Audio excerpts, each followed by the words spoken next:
Let's talk about how to combinate small format. It is... Come on up closer.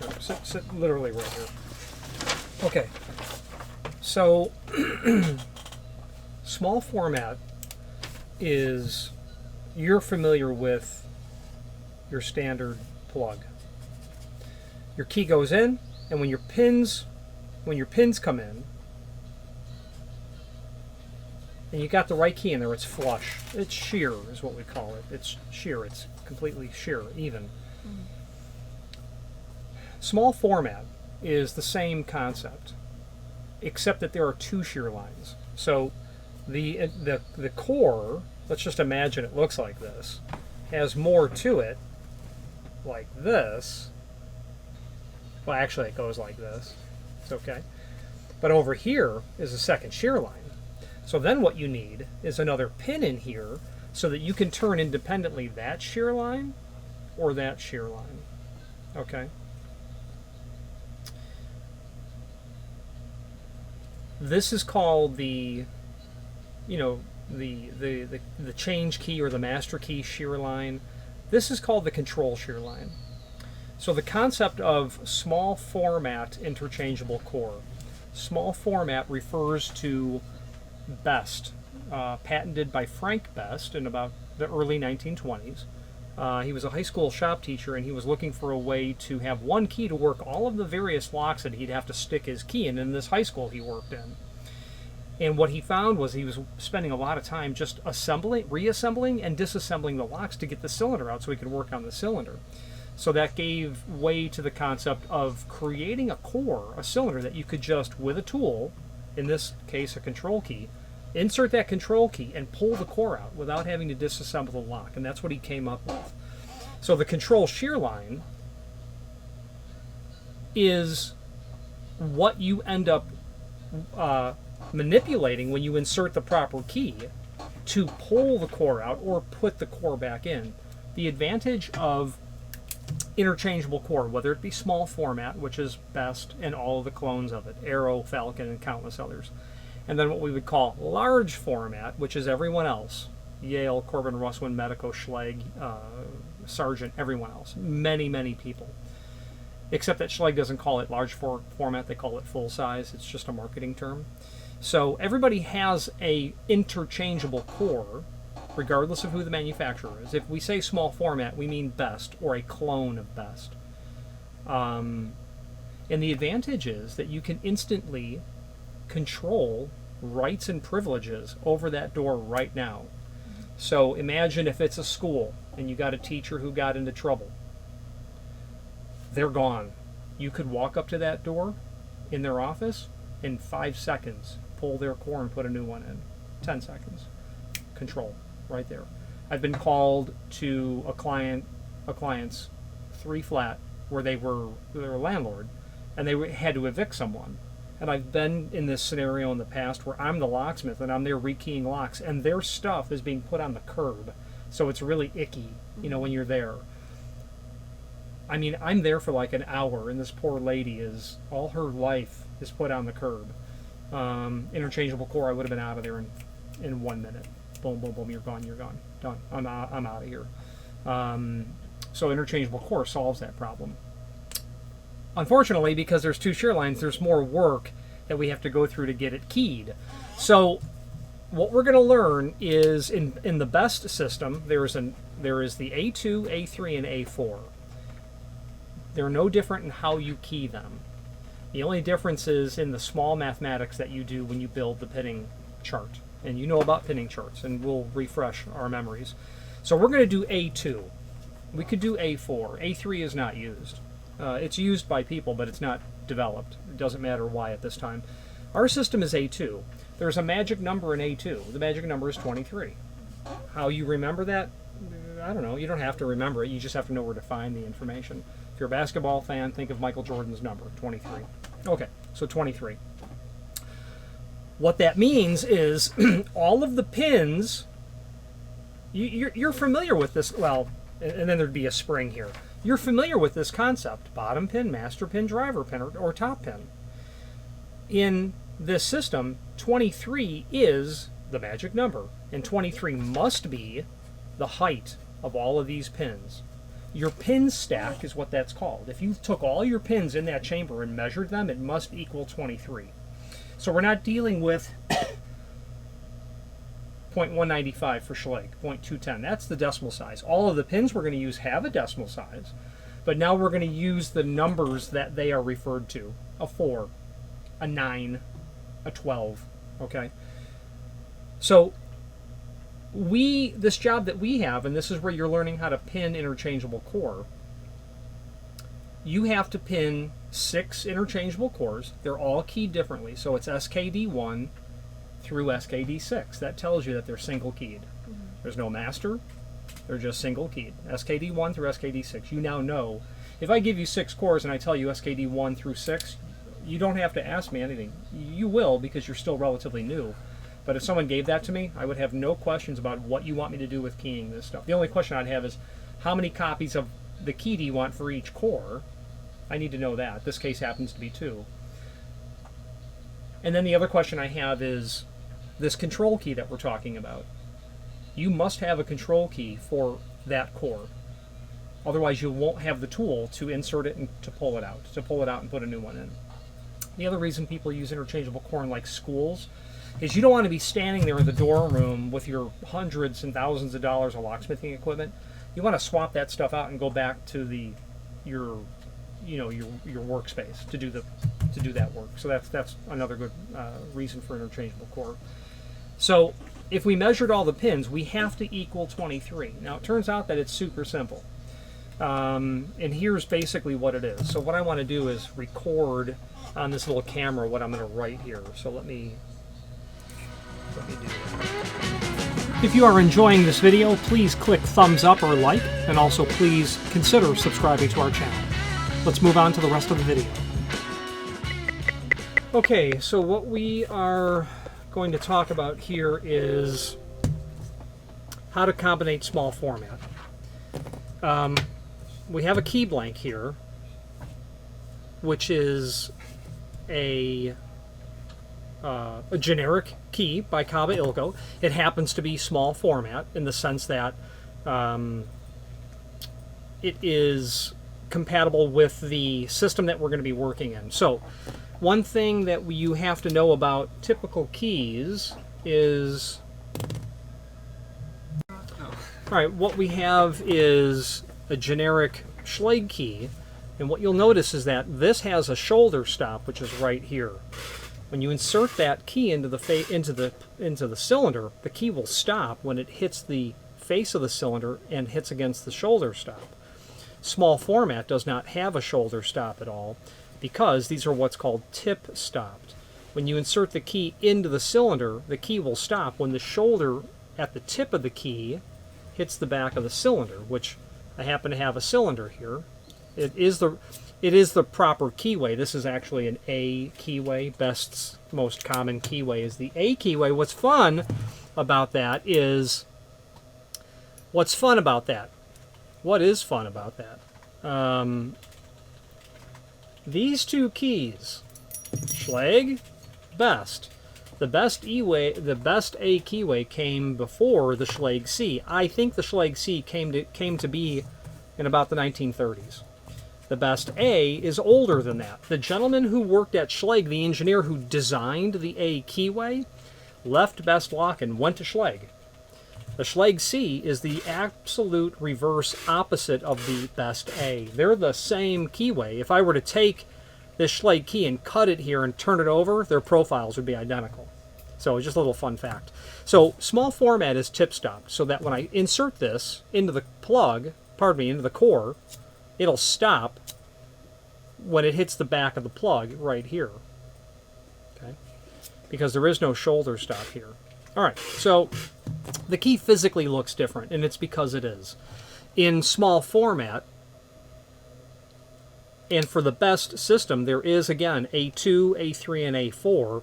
The only difference between those systems is the relationship of the pins and how they're connected to the manufacturer's what we call the magic number. A2 has a magic number. It's 23. How you remember 23 is however you remember 23. You don't necessarily need to remember 23, but you need to know where to find it because you may not remember it. One thing that I do is just think of Michael Jordan's number on his jersey when he played for the Bulls. It was 23. Okay. And what 23 means is AEB supply.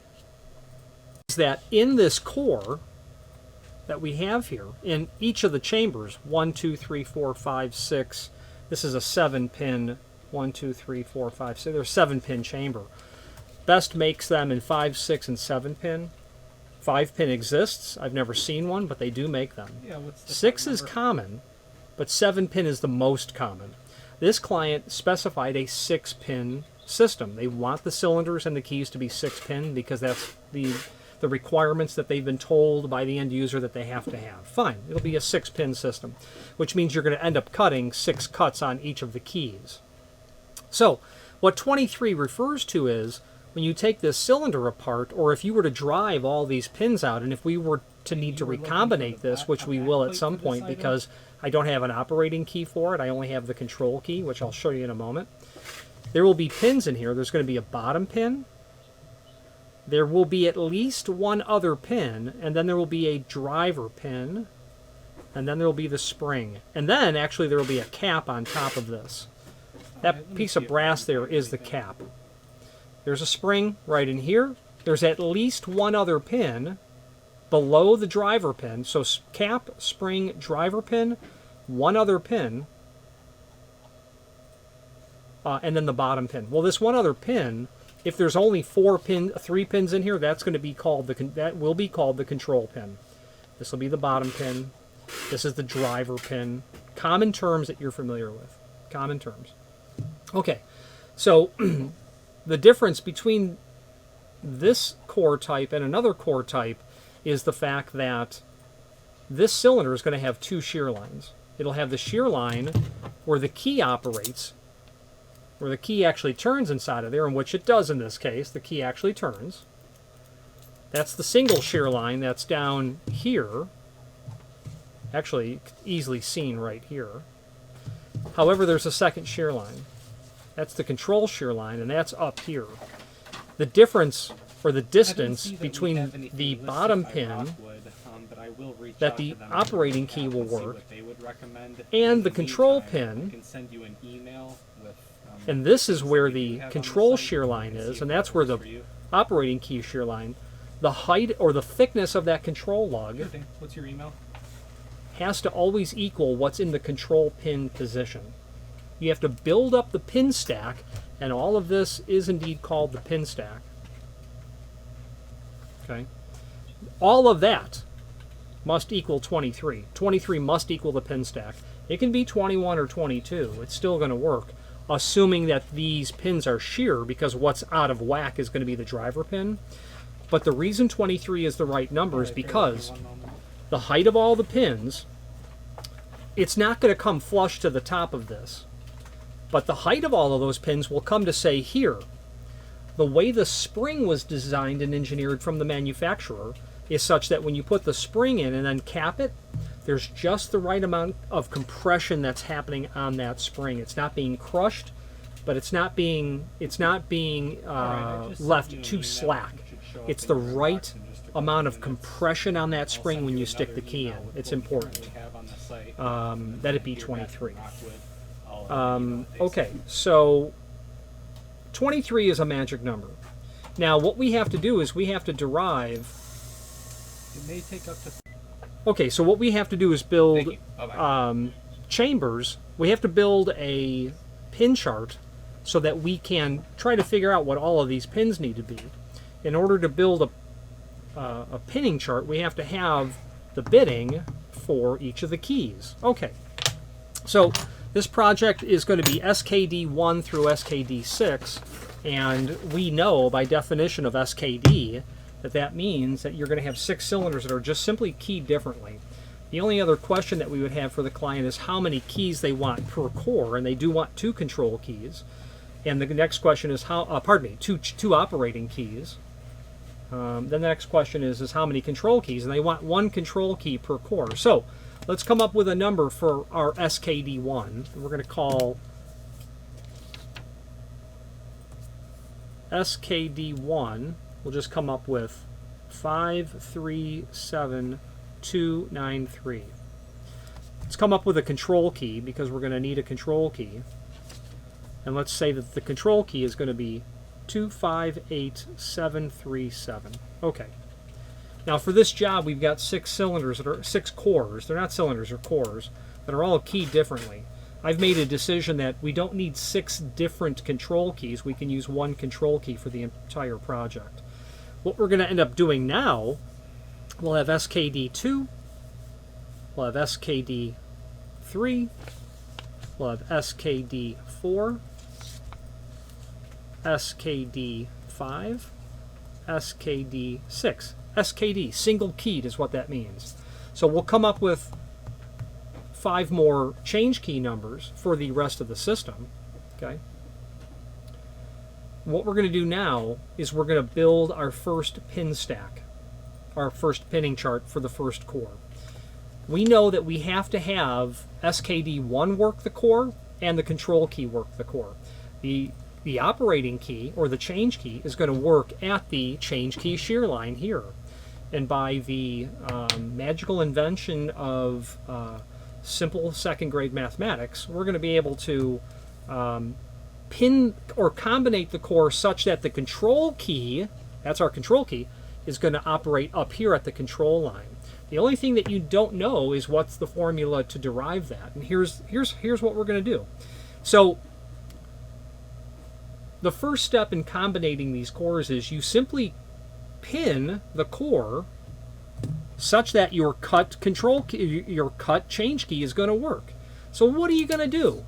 You're going to drop into your core 1, 2, 3, 4, 5, 6. Those are your chambers. The 1 position is here at the tip, whereas the 1 position on this key is over here. It's flipped around on small format. This is, and others. This is the 1 position. 1, 2, 3, 4, 5, 6. So you're going to basically take your core and you're going to dump the pins in there. 537293. It's that simple. Ain't nothing to think about. There's nothing to think about. Here's the formula part. Here's the second grade math part. And we can talk about why, but for right now, let's just do.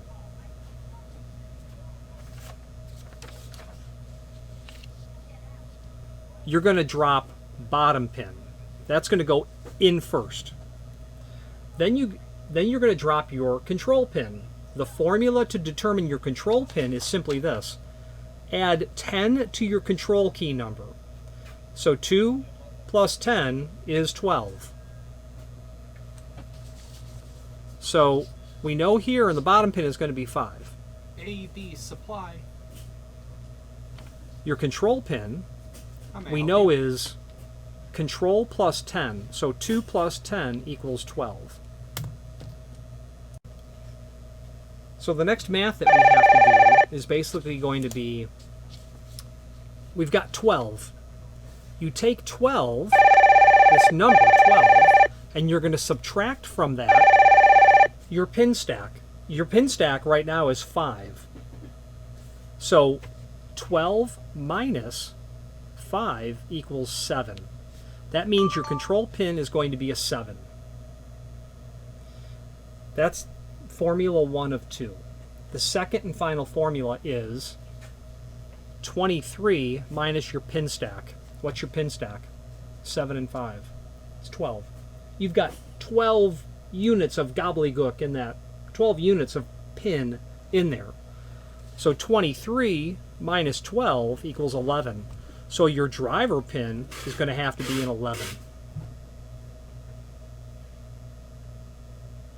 That's how that works.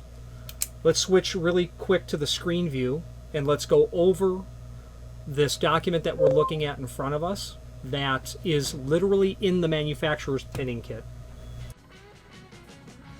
If you've not hit subscribe yet, we would very much appreciate if you did, and hopefully you're enjoying this video. Now, let's get back to it. Okay, when we have a best original pinning kit, this, when you lift the lid, this is what you see. I would certainly not discourage you from reading this. If we have the best kit here, we may not. I may have taken it somewhere else. Begin combinating from the rear of the core or work your way towards the face of the core. Always complete the pin loading process for each individual barrel before proceeding to the next barrel. So what they're saying is you're going to drop all your pins in chamber 1, because at that moment you can actually test those. You can put, what you'll do is you'll put your 5, your 7, and your 11 in there. You can put your spring in there and hold it down with your driver pin. Hold the spring down with your finger. You can test all the keys at that moment. There will only be 2 keys for you to test. But they're saying don't pin it all and then test your keys and something doesn't work, because now you've got 6 chambers worth of pins you got to dump out. When you do it one chamber at a time, you're sure every chamber works. When you consider that approach, pinning them one chamber at a time, it takes a lot more time to combinate these. It costs a lot more money to combinate these. It's a lot more work. It is. So, never split pin segments, for example. Okay, yeah, that's fundamentals of locksmithing 101. If the core is not operating smoothly while you are loading it, do not tap the core against a metallic block. Use a block made of nylon or equivalent material. Yeah, okay. So what they're saying here is when they manufacture these cores, they're drilling. There could be microscopic shards of metal in there, and sometimes you need to just kind of knock it loose. Okay, the rest of this is just basic locksmithing. In an A2 system, in a best system, they don't call them pins, they call them segments. Doesn't matter, who cares?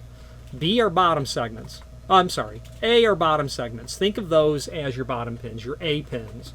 Your B pins are control pins and driver, master pins, control pins, and driver pins. They'll be a B. So when you open up the kit, there's going to be pins that say A, and you know those are your bottom pins, and pins that say B. Those are your master pins if you're using any. Our job won't use any. Control pins, which all of them will use, and driver pins, which you'll all use. But master, control, and driver pins are all the same pin type. They don't look any different. They're shaped the same way. The only difference between them is the length, 0 through whatever the longest one is. A very long number. A large number, greater than 12. So your stack height is 23. The stack height in A4, I think I said earlier it's 16. I was wrong, it's 14. The point is not to have it memorized, but to know where to find it. So, now this chart here is everything that you need to know to combinate small format. It's just they don't put the formulas here that we just went over. However, we can reverse engineer this. There's only going to be one way that it will work. You drop all of your operating keys in terms of pins. You load the pins. This job, obviously the change key is a 5 and the master key is a 9. So there are 2 keys that will work at the operating shear line. There's a control key and a master key. How do we know it's 9? Well, 5 plus 4 is 9. So our change key is a 5 cut and our master key is a 9 cut. Control 8. Where in the gospel does that come from?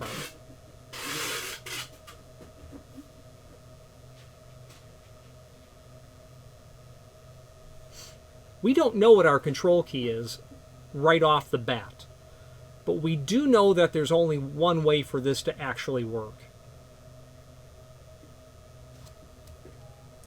But we can deduce what the control key is, but they don't tell us what the control key is. All they're telling us is what is the height of the segment. So, we know that in the bottom and the master we have a pin stack of 9. That's how much materials already combinated. We know that the formula to determine the control pin is control key plus 10 minus your pin stack. Change key cuts, 9. 4 plus 5 is 9. So our pin stack total is the sum of 4 and 5 is 9.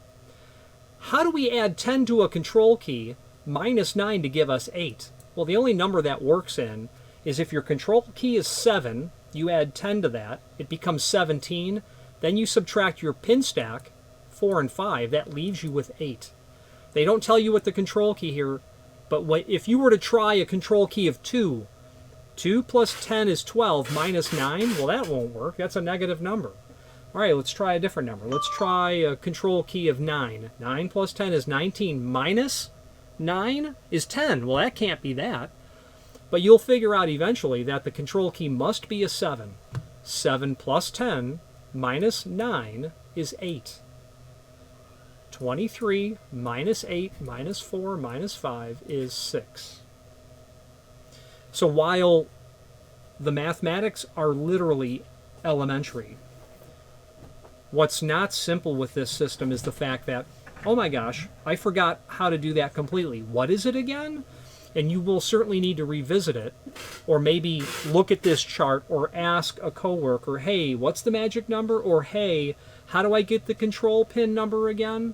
But this chart actually is the entire course on how to combinate small format. If we were doing A4, that would change to 14. Then all these other numbers would change. Well, I mean, this would change and this would change, that's for sure. Okay, I don't recall what the add is to the control key in A4. It might be 6, whatever it is. It doesn't matter. I could look it up. Now, one interesting thing in our site for future reference is that you can pull up the under the best manufacturer's page, you can pull up the A2 system service manual. This manual is the manufacturer's published manual system guide as to how to combinate all this stuff. I've read this, I have gone through it page by page. I found it to be not very helpful at all. But when I discovered this in the pinning chart and I backwards engineered the numbers, I realized this is all I need. This is all I need. So what we're going to do moving forward is when the cores come in next week, we are going to get one. We're going to combinate it. The one thing we didn't do here is build our, let's just build our pin stack for the first chamber. So our pin stack, our pinning chart, forgive me, is going to be driver pin, control pin, bottom pin. So bottom pin we know is a 5. Control key is 2 plus 12 minus 5 is 7. 23 minus 12 is 11. Those are the pins in the first one. Let's just do the second one. Bottom pin is 3. 5 plus 10 is 15. Minus 3 is 12. Yes? 23 minus 15 is 8. So as you can see, as I'm going through these numbers, I'm doing them quick. Which means there's a real possibility I've made a lot of mistakes. So when you put your keys in, you're like, this doesn't work, this doesn't work.